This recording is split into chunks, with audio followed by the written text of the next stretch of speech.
I thought I would stand here and capture a really cute moment for you all. Look at Gracie as she's coming back from the far tree line, and then she has that little fellow there with her. Now the thing is, they have to cross that dry creek. Gracie doesn't mind walking right down through it and back up the other side, but I think that that little fella would prefer to go across the culvert. Now the culvert's just right there, you can see it. I'll try to zoom in. You can see the clay that goes across the dry creek. And he's like, Mama, my little legs, it's hard for me. And she's like, you're a bull. Act like it.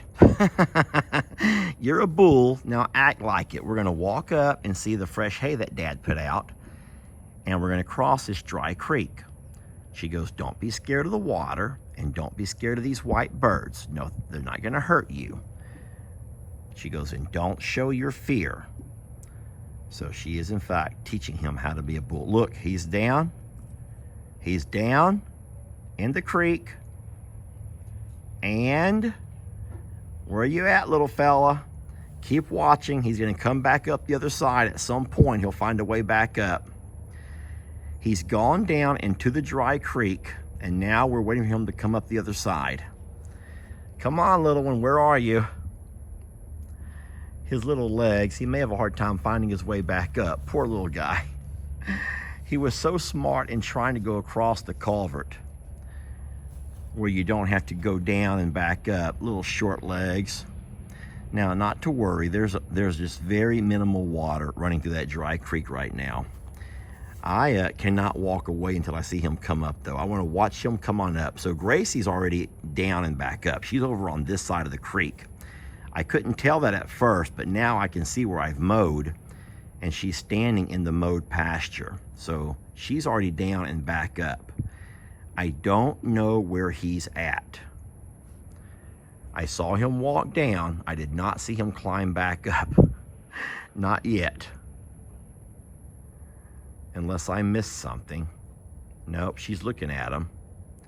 She's like, come on, you're only halfway there. So what he has done, there he is. Look, guys, look. Look at Duke of Dalscone. He's made it. He went down and he's come back up on the other side.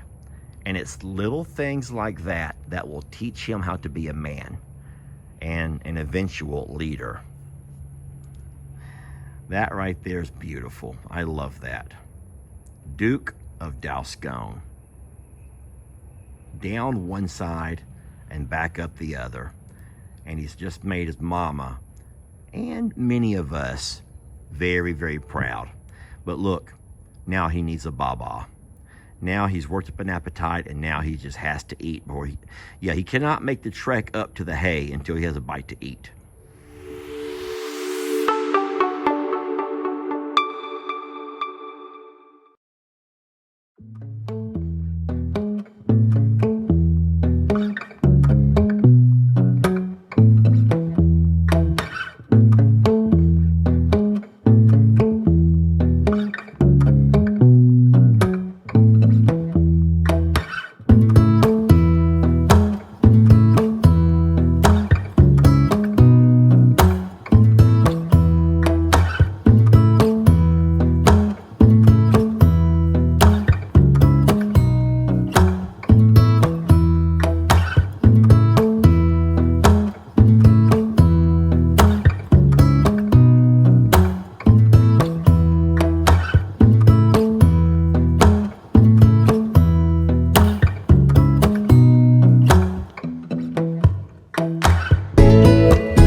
folks, Lester here, and guess what?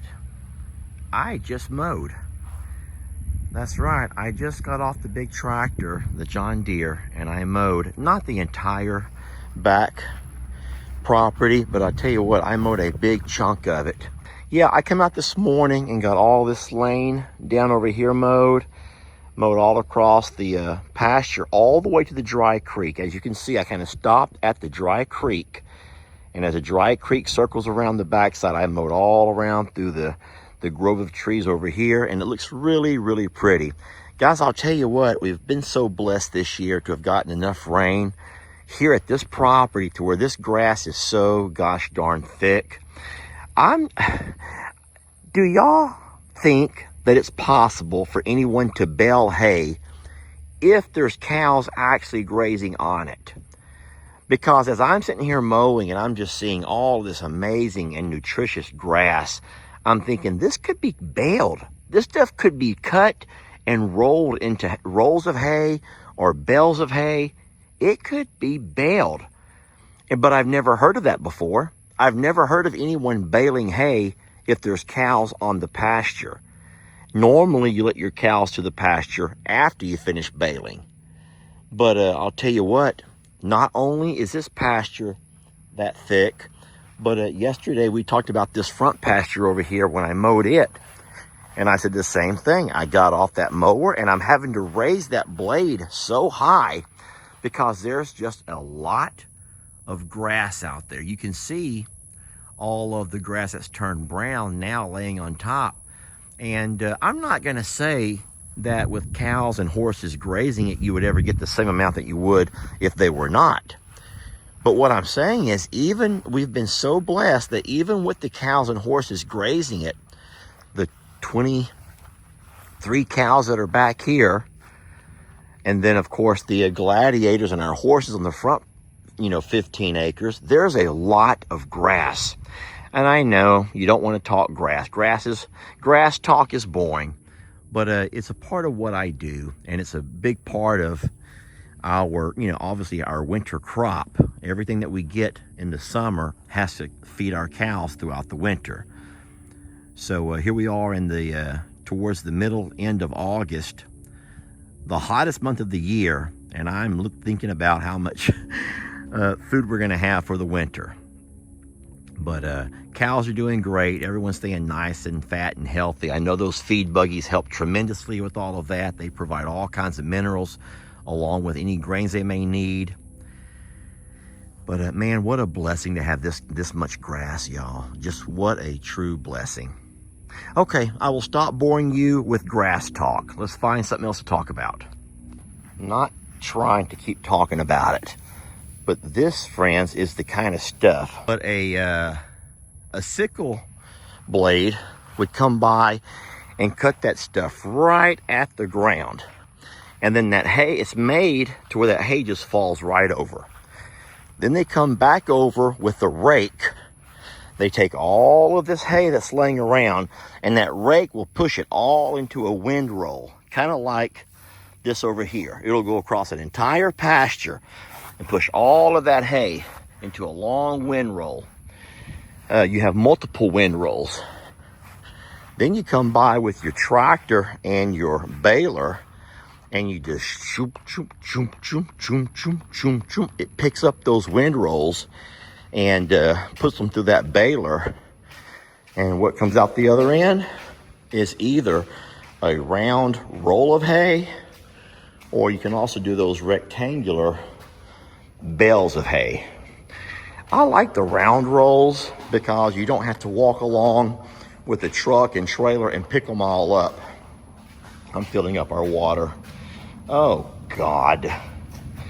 Guys, what in the world is this floating glob? God, horses. Guys, golly gee. That is so gross. Why do y'all do that, huh? What's the point of rinsing your mouth out? Why don't you just spit it back out to the dirt here? Why spit it back into your water supply, sweetie? Guys, I cannot change their water out every single day. I know the water's fine, but my goodness gracious. Hey, Rita, Let me turn their barn lights off. You're probably saying, Lester, you're going against your own rules. Guys, yes, you do blow your tractor off. You use your air blower to blow your tractor off, all that grass off, but you do it after you're finished mowing. I do have my good girls helping me today. Somebody's playing in the dirt and getting so nasty. Now, how are we gonna get in Dad's truck with you being so nasty, huh? Stella's not nasty, she stays clean. Stella stays really, really, really clean. She's wonderful. But Trixie, not so much, friends. That's just Trixie for you. Well, friends, I'll tell you what, I am standing here in the center courtyard, just looking around, and I'm just feeling so gosh darn blessed. This property, the cows being so healthy, the horses, we have a barn full of hay, tractors that run, and water, ponds, even my little oasis is holding water. I could not be happier. Got the beautiful RV sitting here if I ever want to stay over or go in and cool off, use the restroom, or just relax a little bit, watch some TV. I just really, really, really am blessed, friends. I'm just so very blessed. And I want to let you guys know again, I know I've said it a few times before, but this would have never, ever been in the works for me if it wasn't for you all. So thank you so much for putting up with me and loving these babies as much as I do. And just really, being who you are. We love you and we're blessed to have you, and we will catch you guys on the next video.